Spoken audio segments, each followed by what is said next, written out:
In 2 Kings 2:23 and 24, Elijah is mocked by some boys for being bald. He then curses them in the name of the Lord, and some bears come out and maul 42 of the boys. As you say, Doctor, if it's weird, it's important. Why is this important? It actually is. It actually is important, and it's complex. I mean, this is, boy, on the one hand, so I think what we'll do here is I'm going to tell you what it's about, and then I'm going to take a shortcut, even though in terms of time it won't be a shortcut.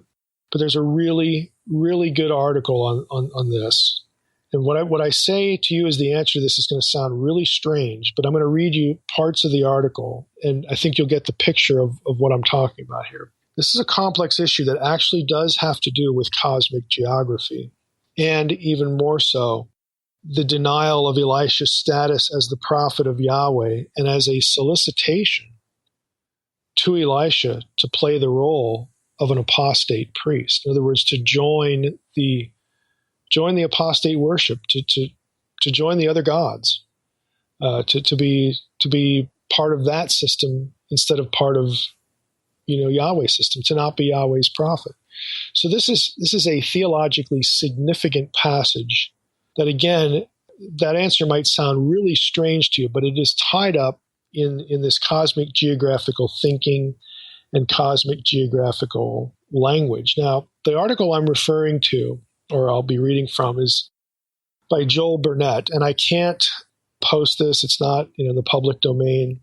By the way, this is no relation to David Burnett. This is a different guy. He teaches at Baylor. Joel Burnett wrote an article in JBL, Journal of Biblical Literature, I believe was the journal, called Going Down to Bethel, Elijah and Elisha in the Theological Geography of the Deuteronomistic History. There's a lot in there that is going to be obtuse. Deuteronomistic history to biblical scholars are the books of Deuteronomy through 2 Kings. Okay? So the historical books. Let's just think of it that way. Going Down to Bethel, Elijah and Elisha in the Theological Geography of the Deuteronomistic History. Here's what Burnett says right from the beginning. This is the first sentence, and I'll just keep reading here. The statement in 2 Kings 2:2 that Elijah and Elisha, quote, went down, the lemma is Yorad, from Gilgal to Bethel has long puzzled interpreters. Some have assumed the passage must refer to a Gilgal in the Central Hills, other than the common Gilgal. Others, recognizing the larger passage's connections with the crossing of the Jordan in Joshua 3-5, accordingly understand this to be the Gilgal in the Jordan Valley. Again, that's the one you'd expect. And they are left simply to ignore the directional difficulty. Some would just say there's frankly an error here. Because in the phrase the directional phrase, going down to Gilgal, or from Gilgal to Bethel, in the actual geography, that's not possible, because Bethel is actually higher than Gilgal. It's actually reversed in terms of real geography. And scholars have known this, so it's like, well, why would you say went down from Gilgal to Bethel? Because you can't do that physically. You got to do it the other way around. Burnett continues, he says, while it might be tempting to write off the directional oddity as being the result of an editorial or traditional rough seam, the passage's extensive interest in geography as signaled by its attention to a number of specific locations, Gilgal, Bethel, Jericho, Jordan River, Carmel, Samaria, suggests anything but a random loose end. The enumeration of these points on Elijah and Elisha's itinerary indicates, at the very least, a decisive concern for geography in this passage. Not only do the place names mentioned in this text correspond, now catch this, correspond to known historical geography, but they also play significant roles elsewhere in the passage's larger literary context of Deuteronomy through 2 Kings.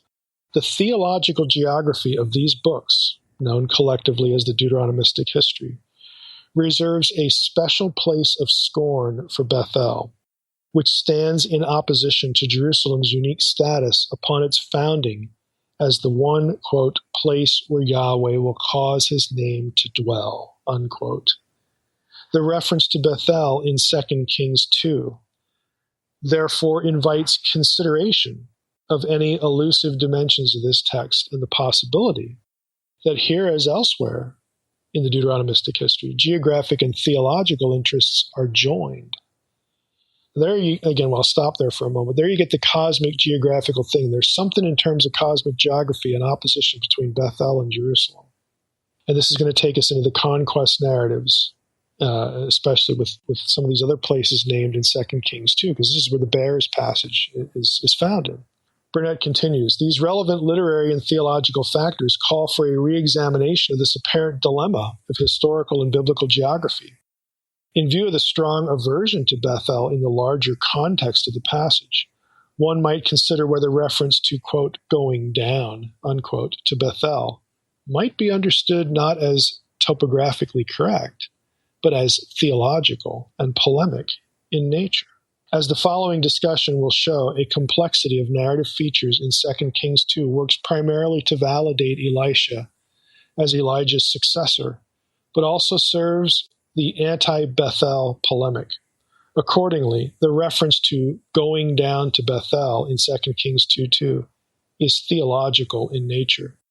The recognition of the literary pattern operative in 2 Kings 2 not only clarifies this ostensible topographical oddity, but also resolves other difficulties of interpretation in the passage, such as Elisha's cursing of the, quote, little boys in verses 23 and 24. Now, again, the larger point here is that 2 Kings 2 is a passage laced, riddled with cosmic geography and its implications, competing gods, competing worship systems, competing places of worship. I'll move ahead a few pages in Burnett's article. He writes, like Jerusalem, Bethel, which is second only to Jerusalem as the most frequently mentioned Israelite toponym in the Hebrew Bible, figures prominently as a sanctuary site in the Central Hills, to which worshipers and other travelers are said to, quote, go up. Thus, the mention of going down to Bethel from Gilgal or almost anywhere else calls for considering directional language in relation to the symbolic meaning at work in the passage and its broader literary context. It's going to refer to high places, going up or going down to a place that's bad, going up to a place that's good, or vice versa. There's a lot that's in the going up and going down language in 2 Kings 2, and the whole, as Burnett's saying, the whole Deuteronomistic history that transcends mere geography. There is theological baggage attached to the terms and the places. Now, Moses and Joshua, again, I'm just going to summarize some of the things he says. Scholars have long known that Elijah acts in imitation of Moses. The way Elijah is described mirrors Moses. 2 Kings 2 models Elijah's succession by Elisha after Moses' succession by Joshua. Scholars have noticed this for centuries. I mean, there's literary parallels between all of these things and these people and the places. In the conquest narrative of Joshua, Burnett writes, Bethel is mentioned repeatedly in connection with Ai. Like the fall of Jericho, Ai's defeat serves as a paradigmatic role in Joshua, demonstrating the importance of obedience in the land. As related in the narrative 1 Kings 13, soon after Jeroboam establishes Bethel, there's Bethel as a royal sanctuary, it's a place of apostate worship, in violation of Deuteronomic worship centralization in Jerusalem. An unnamed man of God, again a term used later for Elijah and more frequently for Elisha, calls out against the altar at Bethel, predicting Josiah's defilement and destruction of the altar centuries later. Bethel thus occupies a special place of scorn in the sacred geography, again, of true worship. And Burnett will go along and say it's an archetype. Now let's go to the bears thing, where the question actually rests.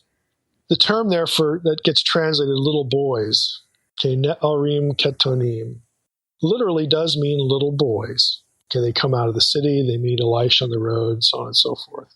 Here's what Burnett writes. The significance of this grisly episode comes into focus with some attention to the expression Ne'arim Ketonim. The traditional interpretation that the males, thus denoted, are children, derives from a literal translation of the phrase. On the other hand, Genesis 37:2 describes Joseph as a na'ar, same word, just singular, at the age of 17.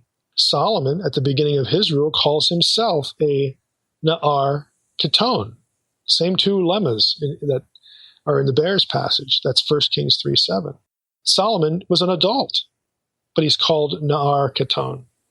Okay? Hadad, the Edomite, is a Na'ar Keton when Yahweh raises him up as an adversary against Solomon, and he escapes to Egypt where he marries the Pharaoh's sister-in-law, 1 Kings 11. This language for young adult males derives from the social context of the house of the father, the Beit Av, the basic unit of ancient Israelite social organization. Accordingly, the term Na'ar is applied to an unmarried male who has not yet become the head of a household. Okay, catch that. A Na'ar is not a little child. It's an unmarried male who has not yet become the head of a household.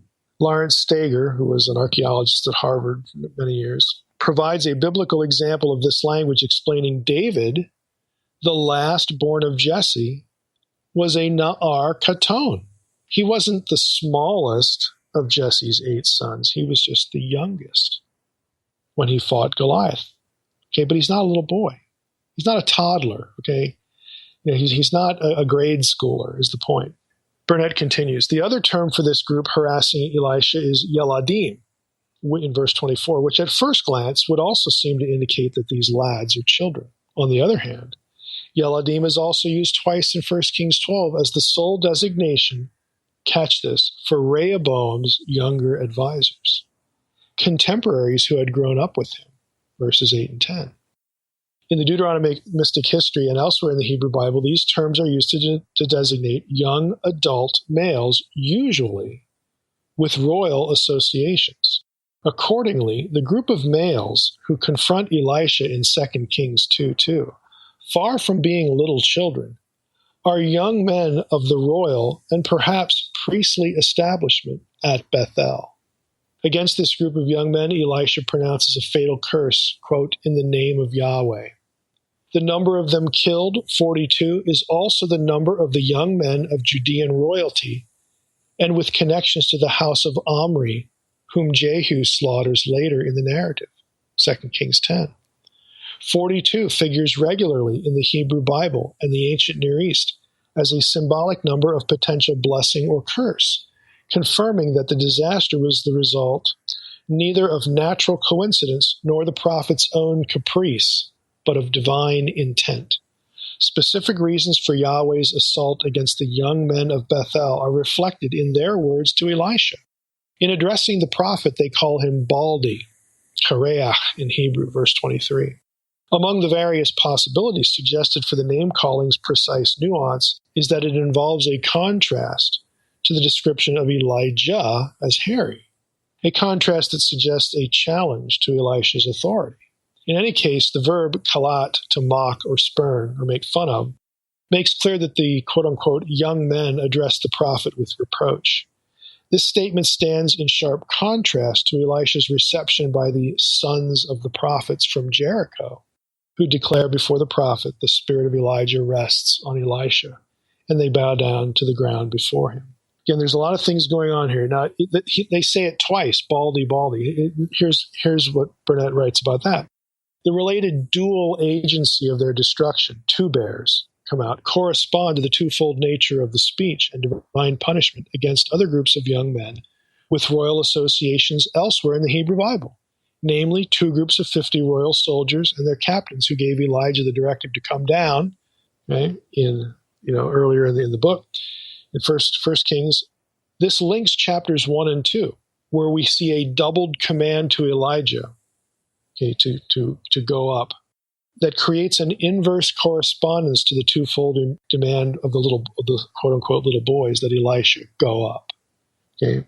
As part of the reproachful speech of the boys, we're almost at the end here of what I want to say, the word to Elisha to go up plays a mocking admonition against his legitimacy as Yahweh's prophet. Why? Because they're telling him to go up to Bethel, the apostate place.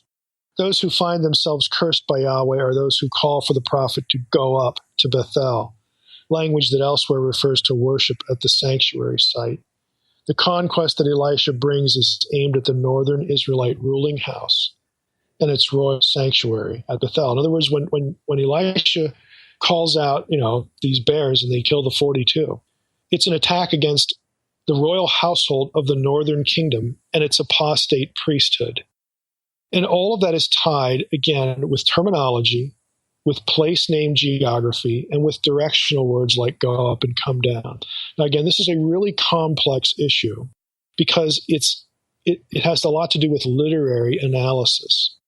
But I think, again, in the portions that I read here, I'm hoping you got the gist of it, that this is not a random act of cruelty. This is not Elisha just gets torqued and I'm going to kill those kids. Who they are and what they do in the way they speak to him, not only dishonor him as a prophet of Yahweh, but they dishonor Yahweh, and further, they link Elisha personally with the other gods, with the other gods who are being worshipped at Bethel.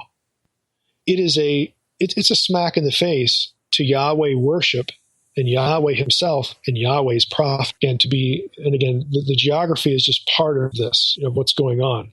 Because what Burnett does in the article is he links 2 Kings 2 to earlier episodes with Elijah and Elisha and back to Joshua's conquest of Jericho, which of course is tied back to his session of Moses and how Moses is tied to Elijah and Elisha. It's really complex. If you like literary analysis, I could send you this article in an email, but I can't post it. So it's weird, and it is important theologically.